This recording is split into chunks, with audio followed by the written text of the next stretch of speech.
and welcome back to our channel. Sorry it's taken me so long, but I did tell you that I'm not good at editing videos. So anyway, in this video we're going to Canyonlands and Arches, and no worries if you never heard of Canyonlands, neither did we. And holy moly guys, this place was so cool. We had an amazing time and we didn't even see it coming. The whole trip was basically like this.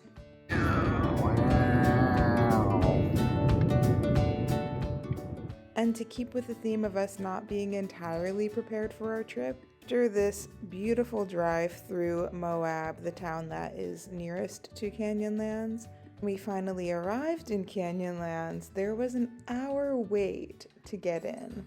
Also, that island in the sky doesn't have that many official campgrounds, and the dispersed camping that we found was packed. I didn't take a video of that, but just think Burning Man. And similar to our experience in Grand Canyon West and Sedona actually, there were a lot of patches that were heavily protected, basically because of overuse of the land, which made it pretty tricky to find a dispersed campground that we could safely and legally dispersed camp in. But we eventually found one, and we decided not to enter the park that day, but instead to hang out in our campsite, make sure that we don't run into any trouble, and we just planned to leave first thing in the morning to try to get a campsite and island in the sky, which we did. We found somebody who was leaving right when we were coming, and they let us put a tag on their spot so that we could have it for the afternoon.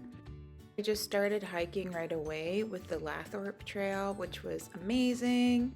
We didn't do the entire trail because it looked like it got a little bit more intense than I was ready to do that day, but the views here were really beautiful. And if I'm not mistaken, I'm pretty sure that the river that you can kind of see winding through the canyon is the Green River, which, if I remember correctly, meets up with the Colorado River and feeds back into the Grand Canyon. Somebody who's more experienced, please help me out, correct me if I'm completely confused. Look at this view though, holy moly. We learned later that they mark their trails here with cairns, which are the rock piles. Beyond that, there's not really many indications of where the trail leads, which was a bit confusing at first, but eventually we kind of got the hang of it and got better at it. After we did that trail, we went back to camp to set up our tent, made some food, and caught the sunset at Green River Overlook, which is right next to where we camped. The next day, we did a few short hikes combined. We started at Upheaval Dome. It was actually a pretty short hike, but it was really steep, making it a pretty strenuous hike.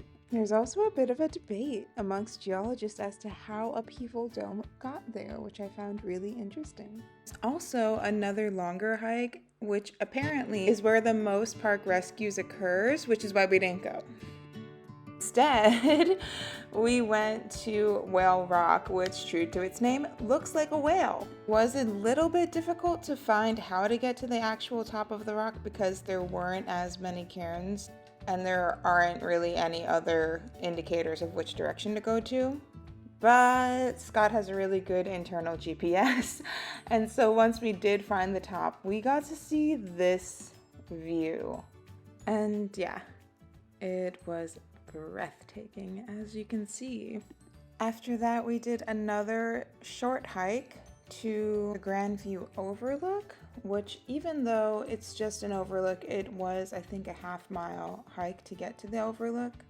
And there's Scooty doing some Scooty shit. I was definitely way too scared, but he assured me that he left the keys by me. Which, I mean, thanks, but I still don't want you to die.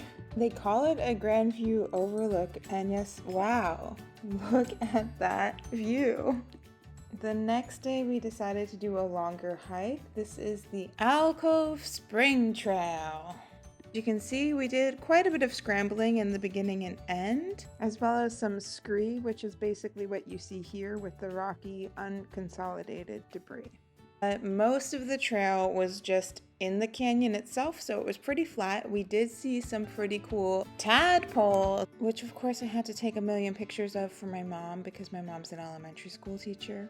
But apparently I deleted those as soon as I sent them to her, so sorry about that. Here's a kiss for you. At the end of the canyon trail was this rock formation that are called towers, and these two on the left are called Zeus and Moses Tower.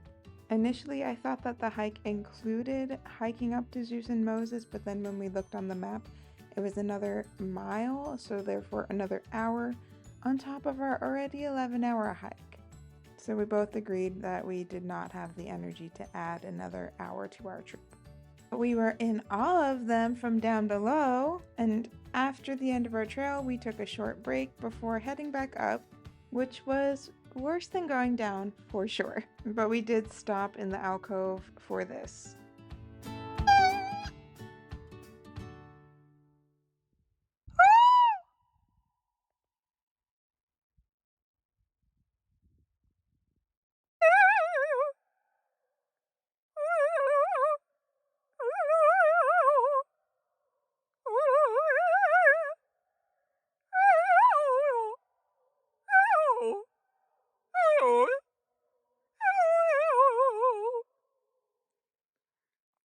And those are just some of the normal noises that we made right before another hiker walked past us.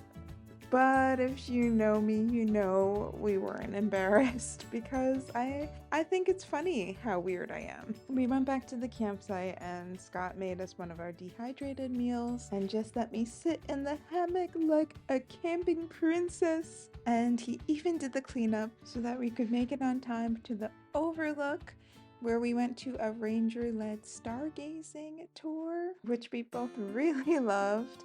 And this is our amazing setup. I think we did a really good job. This is probably my favorite campsite. This is at sunrise now because we were going over to the Mesa Arch for the sunrise. And we got there a little bit later than we wanted to because I'm not great at waking up in the morning, but obviously it was worth it. And yes, it was really crowded. There were so many people standing in front of the arch with their cameras set up, and it was definitely very uncomfortable. I wouldn't personally do it again, but I'm glad that we got that photo.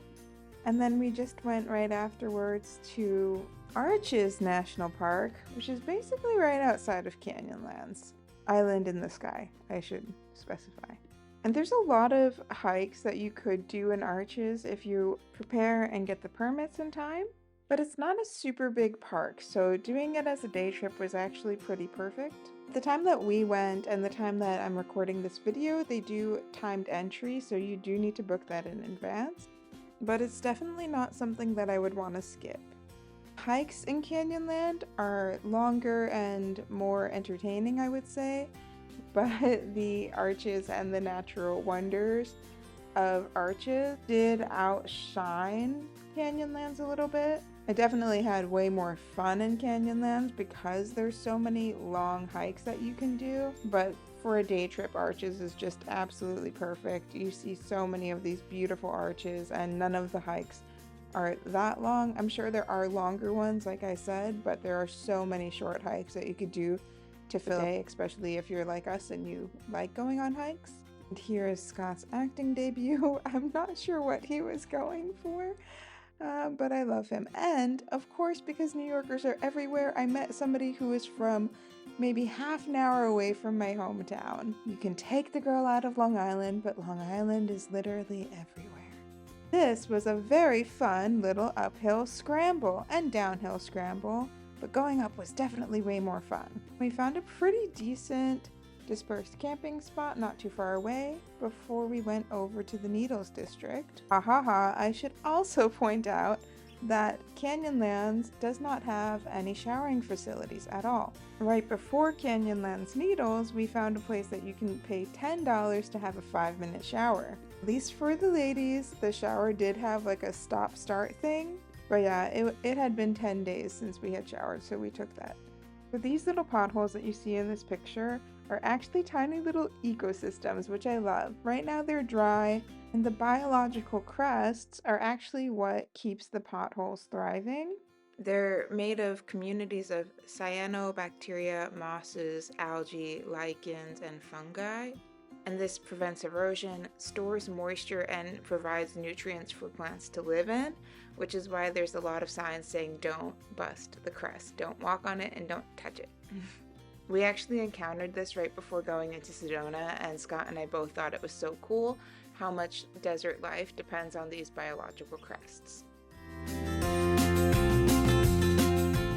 As you can tell, there's just so much cool stuff here that I'm having trouble keeping up with the video. And as you've kind of noticed our pattern, the first day we just did a few short out and back trails. This was a really short, less than a mile hike, and we did see some cowboy camp, which was really cool, and a cave spring that gives water in the desert. This wooden shoe trail that we did was, I think, a total of 8 miles. There weren't that many cairns, and I don't think that there were any sprayed on markers on the rocks, so it was a little bit difficult for us to find which way we should have gone. Luckily I have the MPS app, and that had the moving map that we could follow, on top of the fact that Scott has a very good internal GPS. And as you can see, while the views here are breathtaking, it was really windy, and we had to come back to this very windy spot where I literally almost blew over because it was so windy, because we were just struggling so much to find which way we were supposed to go. And yes, as you can see, I fell in love with all of the very unique and interesting and special and pretty vegetation that we came across on the trail. Also, full disclosure guys, I'm not sure if this is Big Spring or Lost Canyon. The ranger that we spoke to did tell us that this water is fresh to drink, so we did bring our water filtration system so that we could fill up bags, which was harder than we thought. Yes, I have since seen recommendations to use a disposable plastic water bottle for that reason. And we did also see in there tadpoles, which I sent pictures to my mom and apparently deleted. Sorry for my sciencey friends if that's a disappointment. There is a picture of tadpoles in the end of this video, so just stay tuned. And sticking again with the theme of I'm not sure, I'm pretty sure this is from the next day when we went to Chestler Park. You can correct me in the comments if you know the right answer. This was definitely a fun hike though. I felt like I was in the Mushroom Kingdom of Mario Land. I don't know if it's called Mario Land. I feel like it should just be called Mario Land. Anyway, it definitely felt like we were in a fantasy world. The needles and all of the rock formations were just out of this world, insane. The NPS website calls them Cedar Mesa sandstone spires, and they just blew me away. They are so gorgeous, so beautiful. The whole time we were just, wow!